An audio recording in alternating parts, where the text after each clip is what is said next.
जी नाज़रीन, खबर शामिल करते हैं गुजरात से, जहां अफसोसनाक वाक़या पेश आया। गुजरात के अजीज़ भट्टी शहीद अस्पताल के एक हिस्से की छत गिर गई, एक हलाक कई जख्मी। तफसील के मुताबिक अजीज़ भट्टी अस्पताल गुजरात की पुरानी इमारत में सर्जिकल वार्ड के एक हिस्से की छत गिर गई।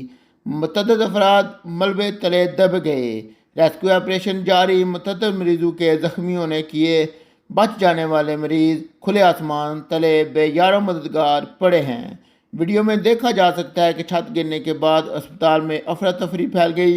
लवाहकीन अपने मरीजों को अपनी मदद आप के तहत बाहर निकालते रहे। गुजरात में डिस्ट्रिक्ट हेडक्वार्टर अजीज़ भट्टी शहीद अस्पताल के सर्जिकल वार्ड की छत गिरने से एक मरीज दम तोड़ गया, 20 जख्मी, और जख्मियों में से बाद की हालत नाजुक बयान की जाती है। द्वार गिरी है, बड़ी गिरी है, जबरा टूट गया है। लेकिन उसके बाद मैं बड़ी मुश्किल से उसको निकाला है। क्या नाम है, निकाल कर लेके आए हैं, तो ट्रीटमेंट दी है।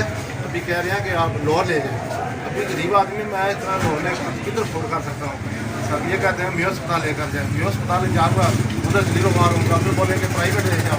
मैं तो अफोर्ड नहीं कर सकता। मैं 25-30 हज़ार रुपये की जॉब कर रहा हूँ प्राइवेट। लेकिन देखो ये तो मजबूरी है, मैं तो लेकर जाना है। आपके मरीज का नाम क्या है? हालदा पर वाइफ है मेरी। है यासर महमूद, शमा न्यूज़, गुजरात।